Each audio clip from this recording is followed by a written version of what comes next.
Prince William took part in a rare Candid podcast, which was released this morning on Apple Music. It saw Prince William journey on a walk through the Queen's Sandringham estate to his country home of Anmer Hall.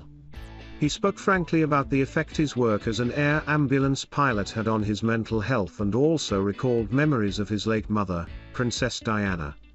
Hosts Belinda Russell and Richard Wilkins spoke about William's podcast on the Today Show. Ms. Russell said, Prince William will take listeners on a walk down memory lane when he joins forces with Apple Fitness Plus for a special festive episode of its Time to Walk audio series. The Duke of Cambridge opens up about one of his favorite memories of his mother, Princess Diana.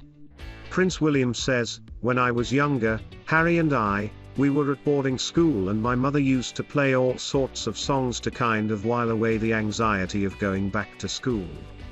And one of the songs I massively remember and stuck with me all the time, I still to this day quite enjoy secretly, is Tina Turner's Simply the Best, because sitting in the backseat singing away it felt like a real family moment.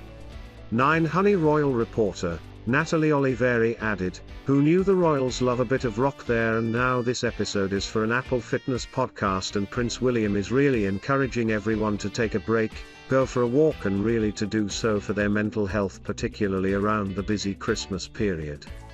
In this episode, which will air later today Australian time, William speaks about how it was his father, Prince Charles, and grandfather Prince Philip who really inspired his love of walking. William admits that as kids he and Harry really didn't share their enthusiasm at the time. But look, this episode was recorded during a walk around the Sandringham estate, and that is where William and the rest of the royal family will spend Christmas in the coming weeks. And William ends the episode at Anmer Hall, which is the private home of the Cambridge family, so really lovely memories from Prince William. She added, one of those memories that we hear, of course, him talking about how his mother Diana used to blast Tina Turner on the way to school in the car, even getting their police protection officer to sing along at times, which you could only imagine how funny that would have looked to other people in the other cars at the lights. Saturday Kitchen descends into chaos trademark following Camilla Parker Bowles' jibe. Prince Harry faces backlash for jumping on the bandwagon with COVID latest lecture. He also spoke very candidly and openly about his time as an air ambulance pilot. And this was the mental health aspect part of the series, and he talks about how it's very important to have someone to speak to, because taking home the trauma of what he witnessed could be quite confronting for him and also his family having to deal with it. So great listening from William, and really nice that he's done this just before Christmas. Royal family spend their Christmas at Sandringham every year, delighting royal fans with their traditional walk to church on Christmas Day. Here are some of the best pictures of the royal family at Christmas over the years. Every year, the royal family joins the Queen at her Norfolk estate of Sandringham.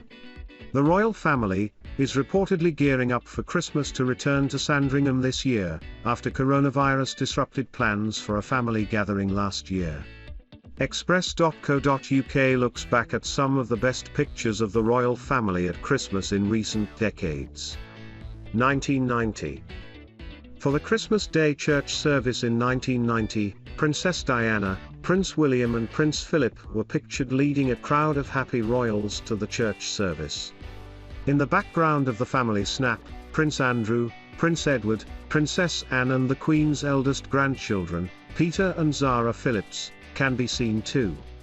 1991. Princess Diana was a vision in blue for the traditional royal walk to church on Christmas Day, 1991. The Princess of Wales walked with her 2 sons Prince William and Prince Harry and looked delighted to be given a bunch of flowers from a well-wisher. 1997.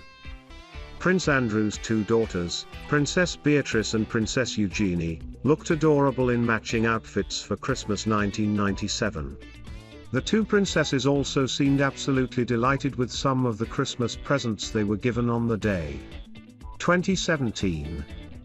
Prince Harry and his new fiancée Meghan Markle were present in Sandringham for Christmas Day in 2018. The occasion marked Meghan's first Christmas ever with the royal family, and she stunned royal fashion fans with a beautiful beige coat and a brown fascinator-style hat. 2018. Prince Harry and Meghan, Duchess of Sussex, joined the royal family at Sandringham for Christmas in 2018. The pair walked alongside Prince William and Kate, Duchess of Cambridge, on what was the Sussexes' first Christmas day as a married couple. 2019. The Queen joined other royals for the traditional church service on Christmas Day 2019. The monarch dressed in her usual block colours, but that Christmas the Queen opted for a suitably festive red ensemble, complete with an eye-catching brooch. Meghan Markle set a new precedent as she became the first non-royal bride to be invited to spend Christmas at Sandringham with the royal family before she married Prince Harry. The now Duchess of Sussex immediately joined in family traditions and presented her future in-laws with special gag gifts. Royally obsessed host Roberta Fiorito said Meghan nailed it with her present to Prince William. Ms. Fiorito said, "The Queen got a shower cap that said 'Ain't life, ABH. And we found out Meghan nailed it by giving William a serial killer spoon." The Duchess of Sussex is also believed to have left Her Majesty in stitches with her present of a singing hamster toy. The Queen was reported to have burst out laughing before saying, "It can keep my dogs company." Royally obsessed co-host Rachel Bowie said, "It sounds like the plans for Sandringham are on. The Queen is planning to host, the invites have gone out to the family. And I was thinking back about the traditions the royals had in the past with giving gag gifts. We don't obviously know exactly what's given, but didn't Kate one year give Harry an inflatable doll? Or something like that?" Kate, the Duchess of Cambridge, was reported to have gifted Prince Harry a grow-your-own girlfriend set before he met Meghan Markle. While the couple is not believed to be planning a return to the UK this year, the rest of the royal family is expected to join the Queen at Sandringham for the holidays. The royals have been traditionally spending their Christmas break in Norfolk since the 1980s. The residence was a favourite of Prince Philip, who sadly died last April before being able to return to his beloved Wood Farm. Her Majesty briefly visited the residence in October to check out the house after nearly 2 years away from Norfolk before the pandemic. The royal family had to skip celebrations last year due to coronavirus restrictions, and the Queen celebrated with the Duke of Edinburgh and members of their bubble. She had briefly reunited with Prince Charles and Camilla, the Duchess of Cornwall, and Princess Anne at Windsor for a special thank you service for emergency service personnel at Windsor Castle. Prince William and Kate, the Duchess of Cambridge, also attended the event following their return from a 3-day tour of Scotland. Self-avowed Republican Mr. Rajan, who presented the controversial new BBC documentary The Princes and the Press, made the comments in articles written for The Independent in 2012. The remarks were made before he joined the BBC, and he has today apologised. In an open letter to the Duke and Duchess of Cambridge after they announced they were expecting their first child in December 2012, Mr. Rajan called on the couple to renounce the luxuries of royal patronage and aristocracy, as he described their public role as a total fraud.